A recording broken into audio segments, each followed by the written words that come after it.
Entre le corps et l'esprit, le souffle, par Anne-Marie Buisson.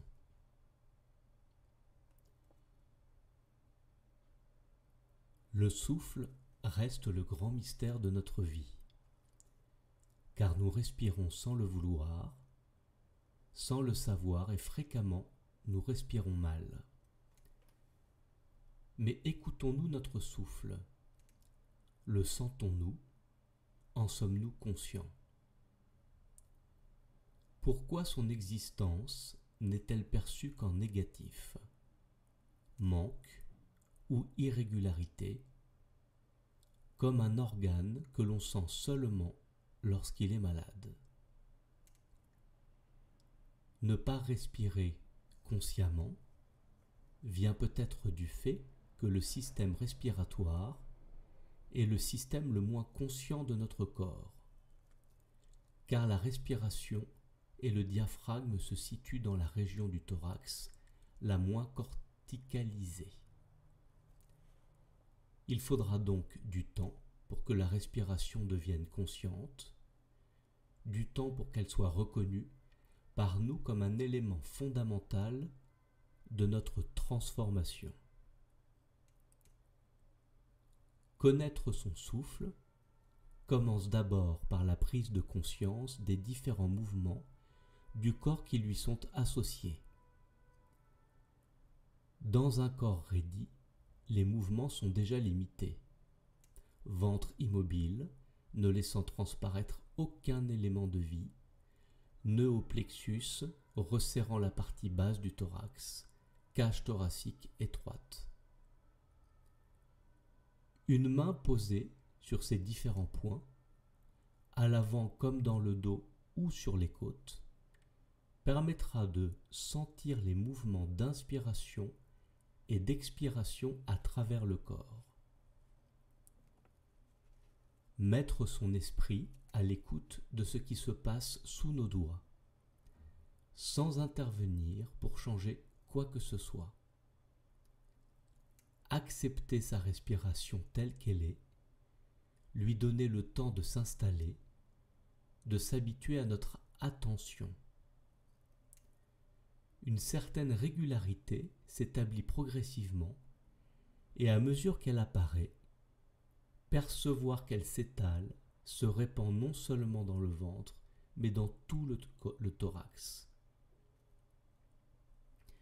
Ce mouvement respiratoire que nous sentions au départ, dans un espace réduit, prend peu à peu possession de tout le corps. L'essentiel est de découvrir ses propres sensations et passer ainsi d'une respiration mécanique et involontaire à une respiration plus ressentie. Prendre conscience de son souffle demande un effort de concentration d'autant plus ferme au départ qu'il est petit, juste utilisé pour vivre, donc souvent imperceptible, ne s'appuyant sur aucun support physique. Cette concentration volontaire du début fera place peu à peu à une présence d'esprit simplement posée, observateur, témoin de ce qui se passe. Garder le contact avec le souffle peut paraître évident, mais le perdre est tout aussi facile. Très vite, les pensées sont là, nous distrayant. Notre présence d'esprit est bien souvent absente ou réduite à une veilleuse, particulièrement en période de fatigue. Nous sommes envahis d'associations mentales ou émotionnelles, sans rapport avec les circonstances du moment. Ramener encore et encore notre esprit à cette respiration, car autant les réflexes respiratoires sont donnés, autant notre présence d'esprit a besoin de devenir plus stable, plus forte. La respiration appartient aux fonctions automatiques, mais elle peut être aussi perçue clairement par la conscience. position unique que seul l'homme possède. Comme la vague à la surface de la mer, elle appartient à l'océan, mais elle relie par son rythme le ciel et l'eau. Il est plus facile d'agir sur ce qui est concret en nous, le corps. Rester conscient de son souffle, sentir que ça s'ouvre, ça se ferme, ça inspire, ça expire, et vivre la détente à travers ces simples moments, en donnant à la respiration le maximum de liberté, pour qu'elle puisse jouer le rôle de masseur intérieur. Dans l'ensemble, nous avons tendance à retenir le souffle en cas de stress. Même dans des situations très banales où l'attention est retenue. Limiter ou bloquer notre respiration va accentuer la tension. Amplifier le souffle, l'allonger, ouvrira en douceur les régions contractées. Le seul fait de poser sa pensée en un lieu du corps et d'y envoyer son souffle aura un effet libérateur, créateur d'espace. Là où la pensée va, l'énergie va. La tension se diffusera peu à peu. Autant les contraintes et crispations légères vécues quotidiennement pourront s'effacer, la suite de cette recherche, autant les tensions chroniques enracinées de longue date ne pourront être gommées. Il y a plusieurs manières de traiter la résistance du corps. On peut la violenter, désirant un résultat plus rapide. On peut l'ignorer ou négocier avec elle. L'envie la plus courante, brusquer les choses, aura pour conséquence d'augmenter les résistances normales tant au niveau musculaire qu'articulaire.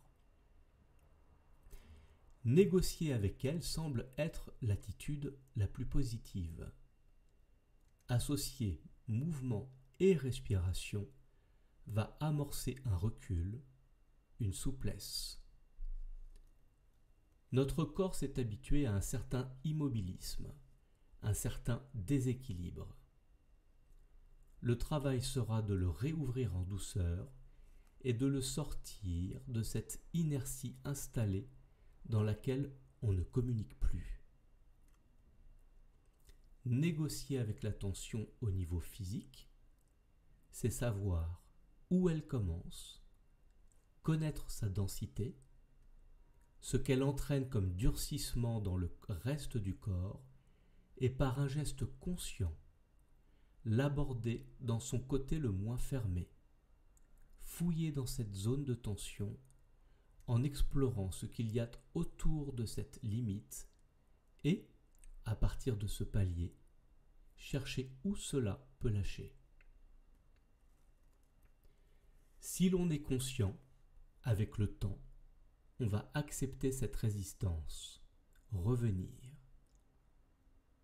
Accepter d'aller plus loin. L'important est de rester en relation avec son corps, de communier avec lui. Il n'est pas quelque chose de séparé, nous le respectons, c'est à travers lui que nous allons développer notre sensibilité et les sensations étouffées jusqu'alors pourront refaire surface.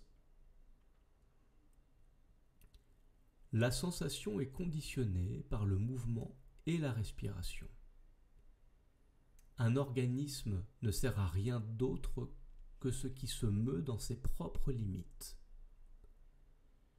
Lorsqu'un bras reste immobile pendant un certain temps, il s'engourdit et se vide de toute sensation. Pour le sentir à nouveau, il faut établir sa mobilité, sa faculté de se mouvoir. Une réduction de la respiration et du geste a pour effet de diminuer la mobilité de tout le corps. Ainsi, la façon la plus efficace de barrer la route aux sensations, trop douloureuses pour pouvoir être supportées, consiste à retenir respiration et mouvement. Une tension s'installe dans la partie la plus fragile du corps, qui correspond généralement à la zone de fragilité psychologique. Lorsque la partie ne peut plus supporter blocage, ou qu'elle a été défendue par une aide extérieure, la tension se déplace dans un endroit plus disponible. S'ouvrir, se détendre, a un résultat moindre si la conscience est absente.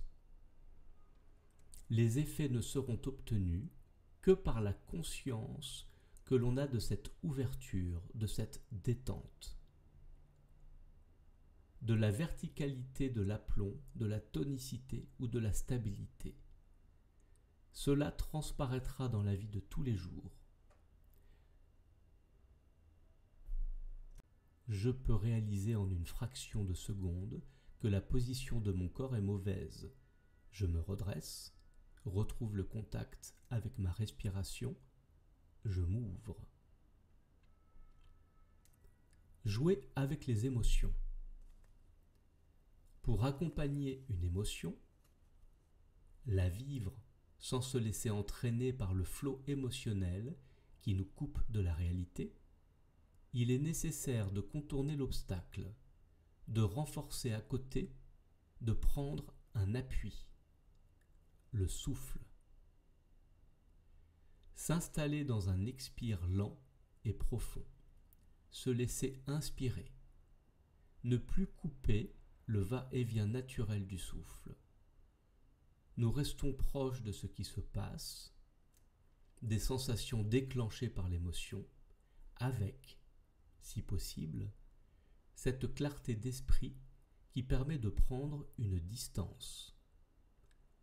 Ainsi, même intense, il nous est possible de la conduire jusqu'au bout, sans la nourrir ni la refuser. Elle est alors vécue sans drame, sans que nous soyons affectés. La vague émotionnelle passée, la vie reprend son calme, comme la mer après la chute du vent. La maîtrise du souffle permet celle des émotions.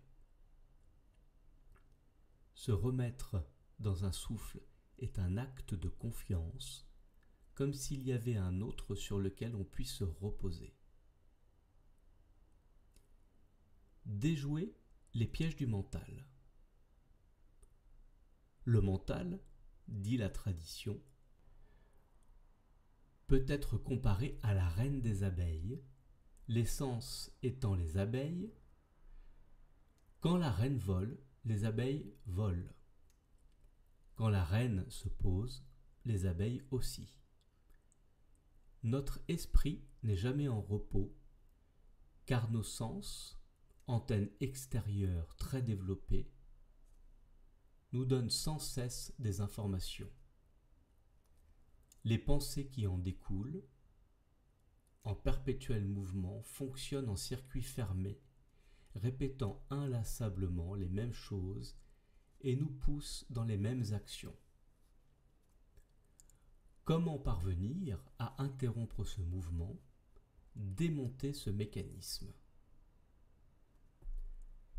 L'apaisement du mental est le résultat d'un travail installé ailleurs, sur le corps, sur le souffle. La qualité d'attention portée sur ces deux éléments a un retentissement immédiat sur les pensées. Elles vont devenir tranquilles. Tout ce que nous avons dit précédemment sur le corps et les résistances peut s'appliquer au mental, à savoir ne pas refuser ces tensions créées par les pensées, les reconnaître, voir l'impact qu'elles ont sur notre comportement pour mieux nous en détacher. Dans le lâcher-prise, l'acceptation, la conscience se libère. Elle cesse de s'identifier aux pensées, aux émotions, au corps. À cette phrase de lâcher prise, d'abandon des certitudes, fera suite une phase de reconstruction de la personne. Grâce au souffle, le souffle est à la charnière entre le corps et l'esprit. Il est la partie la plus subtile du corps et la plus concrète de l'esprit. Il fait partie des deux à la fois. Physiologiquement, il permet au corps et au mental de se rejoindre. C'est pourquoi le travail sur la respiration est capital, car il influence autant l'un que l'autre. De même qu'il évoluait parallèlement avec le corps, il va également suivre un chemin parallèle à celui du mental. Lorsque les pensées sont agitées, notre souffle n'est pas stable. Par notre effort de garder contact avec la vague respiratoire, nous donnons à notre attention un point d'application stable.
Aseto ma sat gamaya tamaso ma jyote gamaya mrutyorma amrutam gamaya.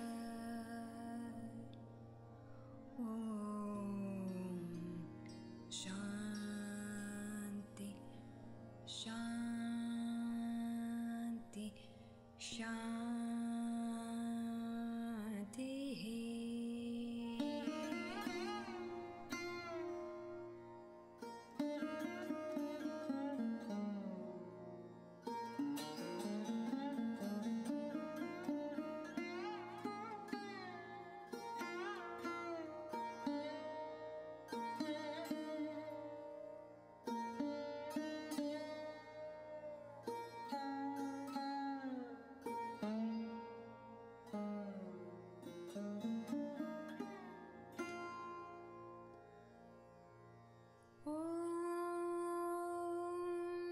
Aseto ma sat gamaya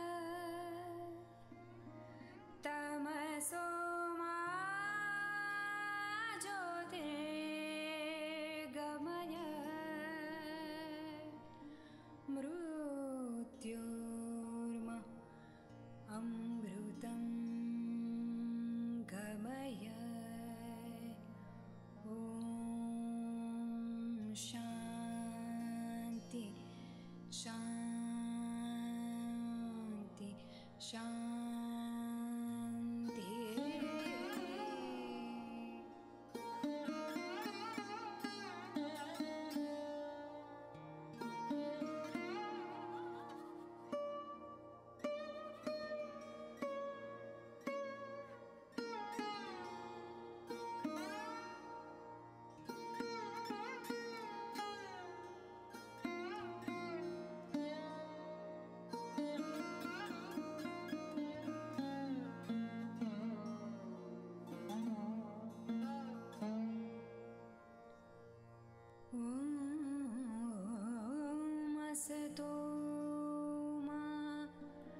Sad Gamaya Tamaso Ma Jyotir Gamaya Mrityorma Amrutam Gamaya Om Shanti Shanti Shanti